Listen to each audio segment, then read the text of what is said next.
Good morning. We are at Poole Knobs this lovely weekend. As I'm sure you can hear the birds chirping and singing in the background. Poole Knobs is on Percy Lake, and in LaVergne, right off of Highway 41. It's about 5 miles off the main drag there. So not bad of a drive, not far from the interstate.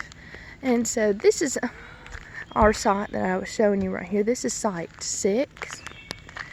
If you want something real nice, peaceful, and nothing but woods, this is a very nice, spacious site. And then that's back towards the entrance. And this is site 5 across from us. You go on down there, and it takes you to more of the lakefront sites, which are very nice. They have several buddy sites, so that means you can come with your buddy and kind of share a site. It's a really nice setup if you like to come with people. And then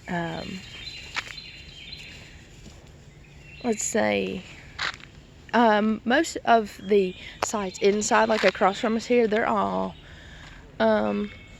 well, it just depends. Most of them, I think, are dry camping, and they're very tent accessible here. They have a middle strip, like right down the middle of this loop here, and it's nothing but tents. And at the end they have a big group camp, which is nice if you like that. So we're gonna show you around.